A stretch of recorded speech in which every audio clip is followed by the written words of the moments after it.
Hi, this is Ben and Bob from the podcast Rocks, and today we're reviewing Frehley's Comet. And you know why, Ben? No, I don't. Because we got your rocks right here. Oh, yeah. The album kicks off with Rock Soldiers, and this was written by Ace Frehley and Chip Taylor. The track is one of my favorite opening tracks of all time. It basically deals about his battle with addiction, and its drums have this marching beat, and I think it symbolizes that in your battles against addiction, it's like going to war. And he needed this track to be a strong track. He needed this album to be a strong album because he had left in 82, and record labels were not up to signing him because basically the other guys at Kiss destroyed his reputation and everything. And so he needed it, and he delivered on all fronts on this album, I believe. Yes, good opener.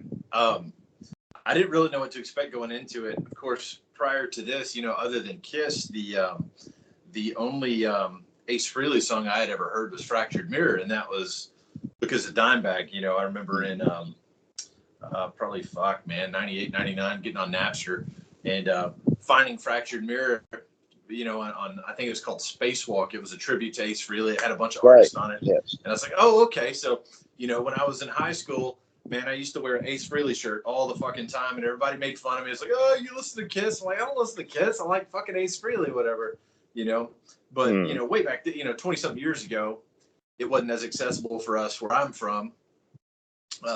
Great opener. Learned a lot about Ace just from the first track, and about, addiction and drinking. And I mean, the motherfucker had a DeLorean too. You can't argue with that. That's a cool car, right, man. So I'm glad that he took his tragedy and did something cool with it and wrote a song about it. Then we go into track 2, which has a lot of personal meaning for me because Ace wrote it with Eric Carr and Richie Scarlett. And Breakout's a track that right away the rhythm just kicks you in the nuts. And I love the way the heavy rhythm comes into it. And then, of course, the call and answer solo in the track between Todd and Ace is fantastic on that song. And even Anton Fig on drums has a moment where he can solo out in it as well. You got a lot more to glean off of it than I did, whatever. I'll say, even kind of moving forward and talking about all these, I didn't write a lot of notes about stuff. I just enjoyed it. It's just a good listen.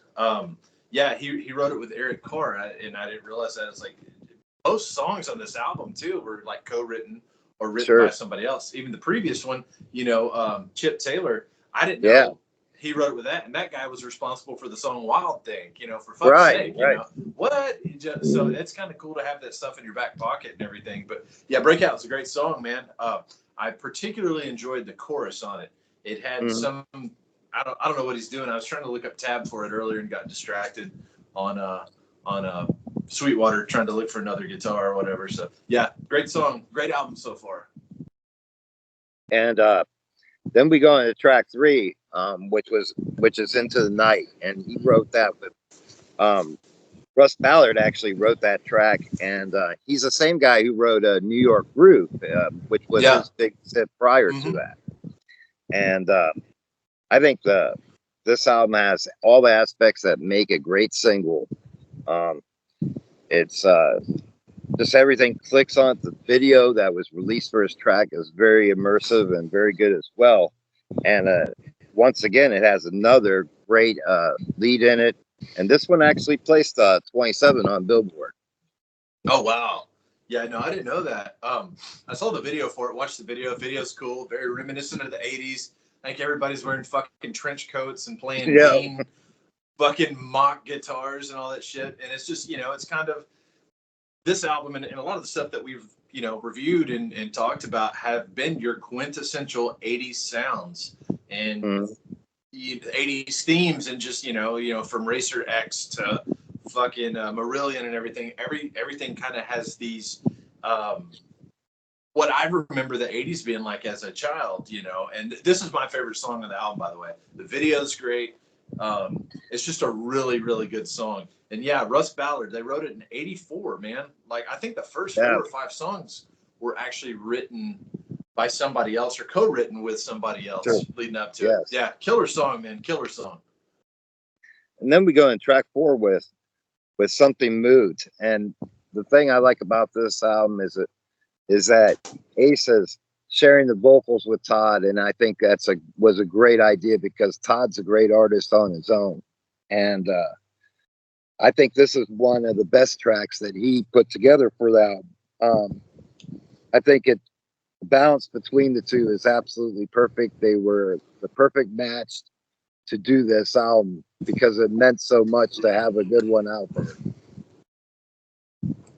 This is another the sound that I got from it. Your typical '80s stuff, you know. You're gonna hear me say that a lot on a lot of our reviews, man. The '80s was a very nostalgic period for me. I'm sure it was for you as well. You know, sure. I was a kid, and the sights and sounds of it, really good groove, really good drive. I mean, if I turned on the radio in the '80s, I'd expect to hear this song or a song like it, whatever. Yeah. The chorus is really good. I enjoyed the shit out of the chorus.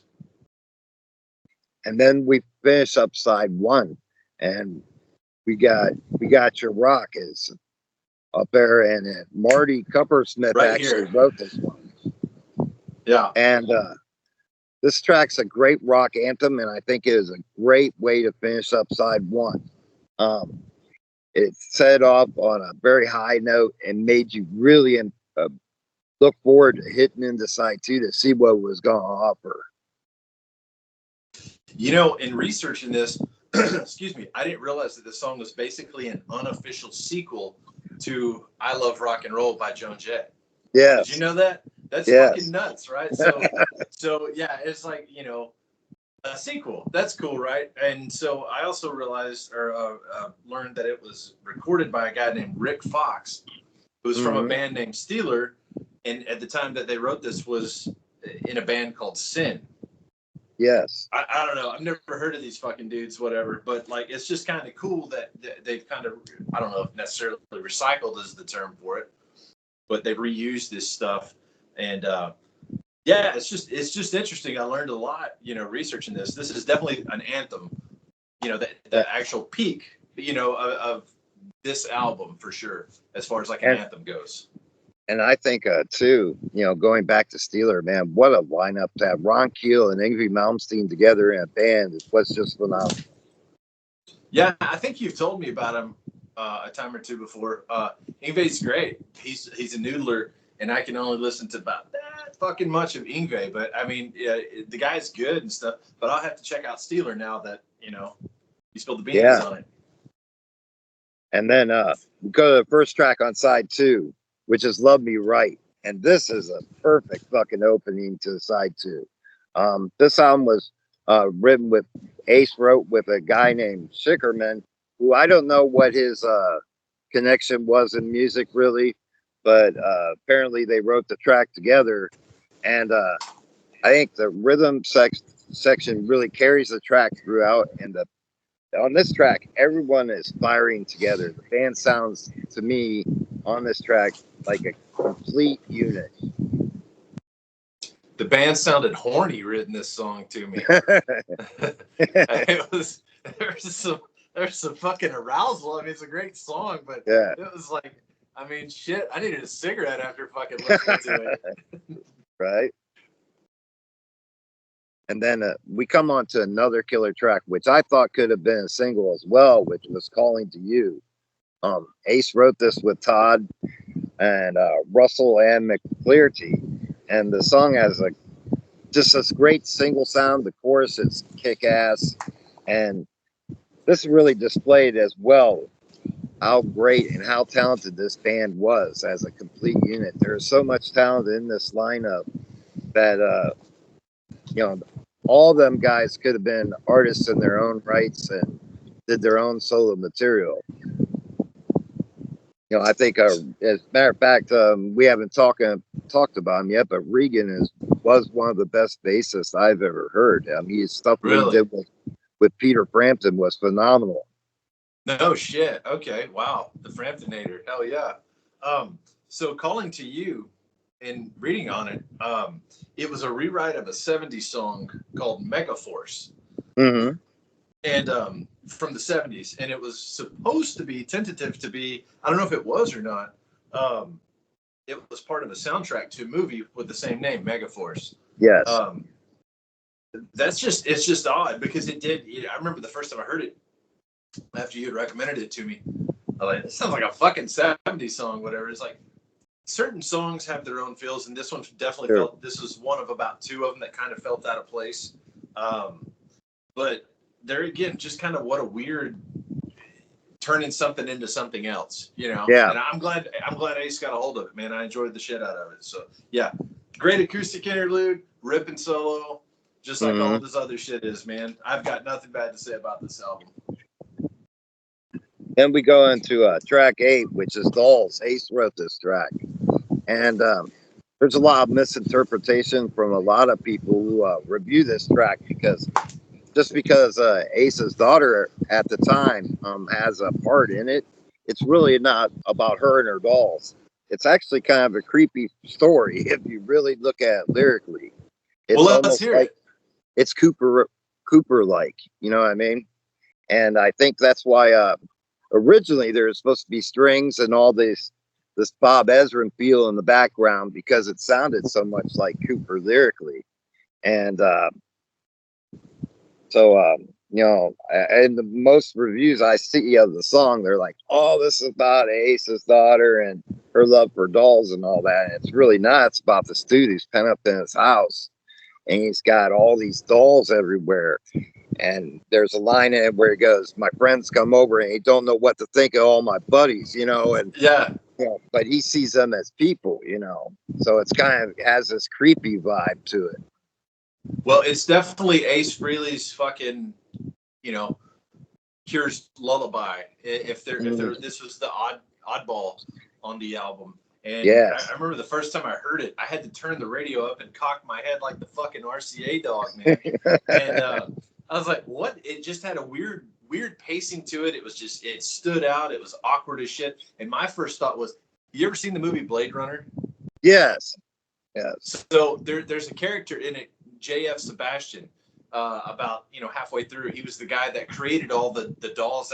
He was a geneticist that worked for the Tyrell Foundation, and he was the one that Daryl Hannah's character, I can't remember her name, went to go stay with, and he was the one that had all the dolls and all the toys and stuff that would walk around. And anytime I listen to this fucking song, I picture that dude walking around his little condo or whatever the fuck you want to call it, apartment or whatever. And this is the soundtrack to it. It's definitely a weird song, but there is no denying that it is catchy from front to back. Everything about it is catchy. The beat, the fucking chorus. But I can't get Blade Runner out of my fucking head. It's not a song I would seek out, but it's definitely weird enough that I'll always remember this song. My wife hates it, dude. We were fucking going into town the other day and I was spinning this album and it came on. She goes, "What the fuck is this?" She doesn't have the same appreciation for music I do and artistry and shit, which is fine. You know, not everybody should agree on it. And she's like, "Let's change this. I can't fucking listen to this shit." Right. I made her listen to it. I was like, the rest of the album's killer, man. Just listen to it. So yeah, weird track, man. And then we go into track 9, and it's Stranger in a Strange Land. And this one was written by Ace. And it's another track where he basically talks about his battle with addiction.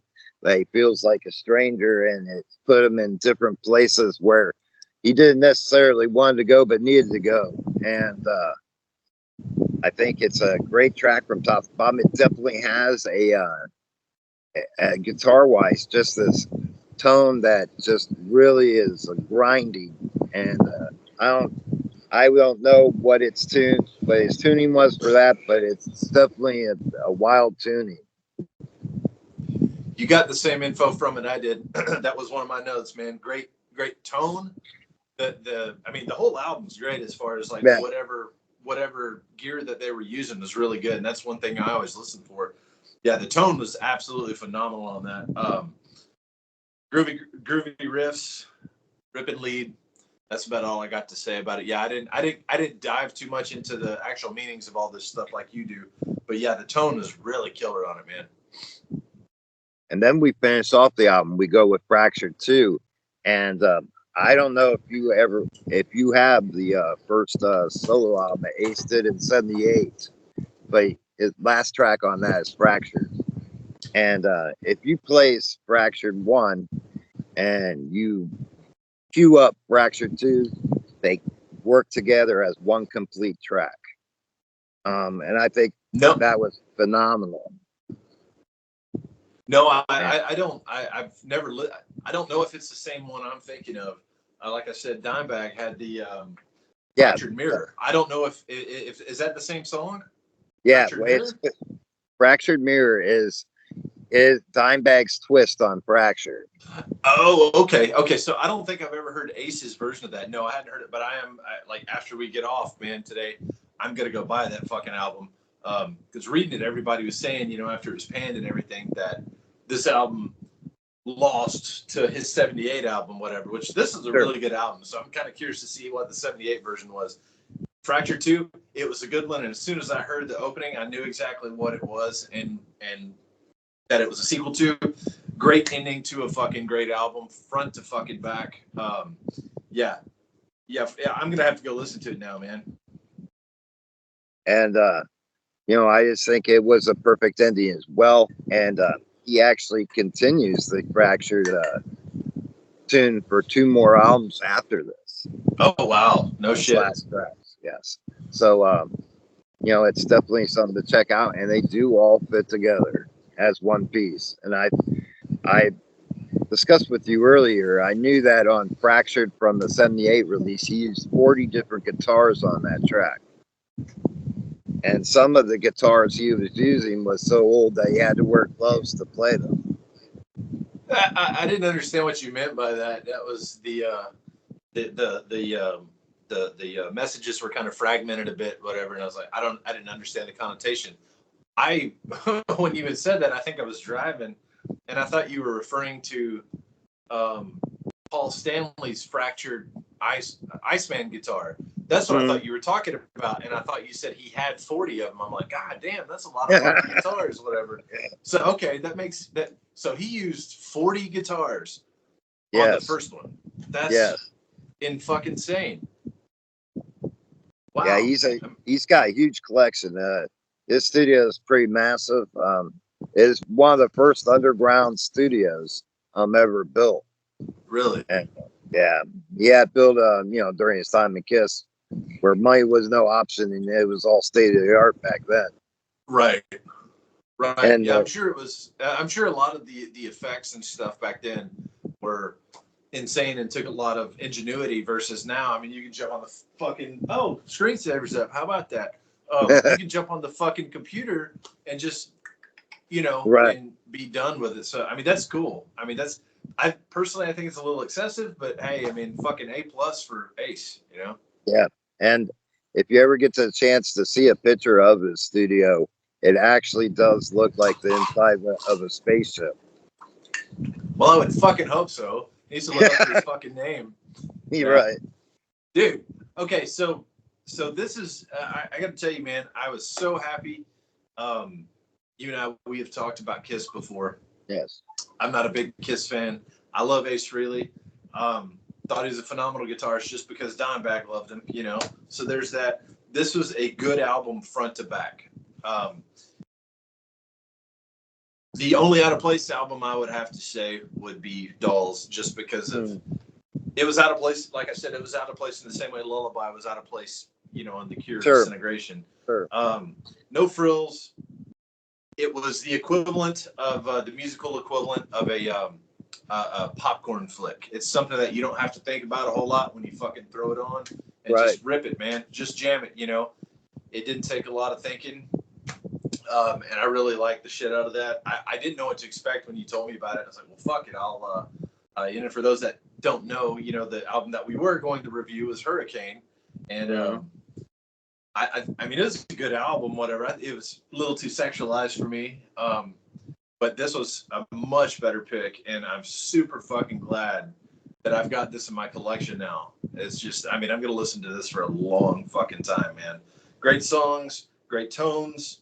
I like it better than Kiss. I'm giving this motherfucker a 9 out of 10. Yeah, I love this album from top to bottom.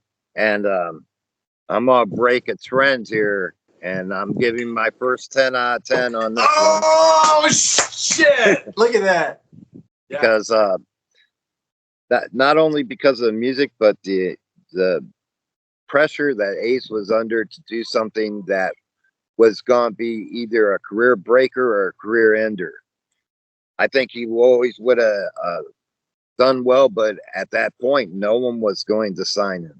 And Megaforce took a chance on him, and he knocked it out of the fucking park. Killer album, dude. Yeah, it's good, man. You keep fucking suggesting all these killer albums and shit. I'm gonna be broke.